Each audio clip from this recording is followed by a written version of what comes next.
Vous voulez donner un coup de pouce à notre chaîne? C'est facile. Le lien pour devenir un soutien sur Patreon se trouve dans la description. Abonnez-vous à notre chaîne, aimez et partagez nos vidéos avec vos amis, et laissez votre commentaire. Avec ces actions, vous nous aidez beaucoup à diffuser la parole de Dieu.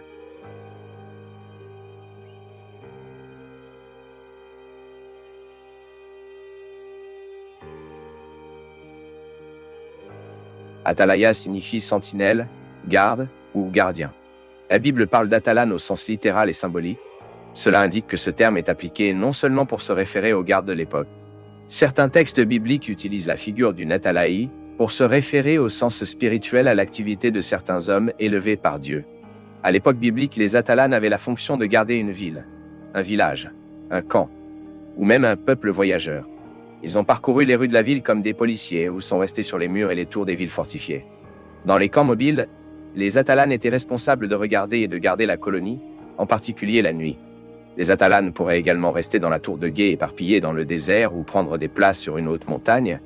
L'idée principale était qu'Atalaya serait dans un lieu de bonne visibilité afin qu'il puisse avertir à l'avance tout danger imminent. À un moment où il y avait de nombreuses batailles parmi les personnes qui ont contesté les territoires, Boa Atalayas a joué un rôle important dans la stratégie militaire de leur ville. Si un Atalaya était distrait ou dormi dans son poste, un grand dommage pourrait être causé. La Bible met en évidence certains cas de sentinelles endormies. L'un des cas les plus connus est celui d'Abner et de ses hommes. Ils protégeaient le roi Saül mais ont fini par dormir. David a ensuite profité de l'occasion et a pris la lance et le cycle d'eau qui était à la tête de lit de Saül. À cette époque, David a eu l'occasion de tuer Saül, mais n'a pas craint le Seigneur. Parlons maintenant de l'application du mot « Atalaya » au sens spirituel. Nous nous souvenons du prophète Ézéchiel. Il a été désigné par Dieu en tant qu'Atalaï pour divertir le peuple d'Israël au sujet de leur conduite coupable. Comme Atalaya est d'Israël devant Dieu, Ézéchiel avait une certaine responsabilité pour ceux qu'il a exercés. Il avait le devoir d'avertir Israël d'un danger imminent. S'il ne le faisait pas, il deviendrait responsable du résultat désastreux. Mais si le peuple ignorait leur avertissement, alors Ézéchiel serait complètement libre de toute culpabilité. Sur la base de cette comparaison entre le rôle joué par Ézéchiel et une Atalaya, il est possible de réaliser à quel point le comportement du peuple d'Israël était terrible. Il était inconcevable pour une ville d'ignorer les avertissements de leurs Atalanes, mais les avertissements d'Ézéchiel étaient continuellement méprisés. Le prophète Habacuc était également un autre qui a agi comme une sorte de sentinelle spirituelle. Il s'est placé dans la tour de guet en attendant d'entendre le message de Dieu sur le jugement à venir.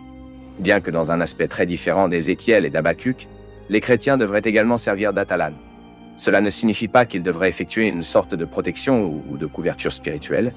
Cette compréhension est complètement erronée. Le chrétien sert de type d'Atalaï pour annoncer l'évangile du Christ. Cette annonce doit être faite par l'exposition des Écritures, la parole de Dieu, invitant les gens à se repentir. Ceux qui, par l'œuvre du Saint-Esprit, répondent à cet appel avec foi et repentir, trouvent en Christ une pierre précieuse. Ceux qui ignorent cette annonce trouvent une pierre d'achoppement dans le même Christ.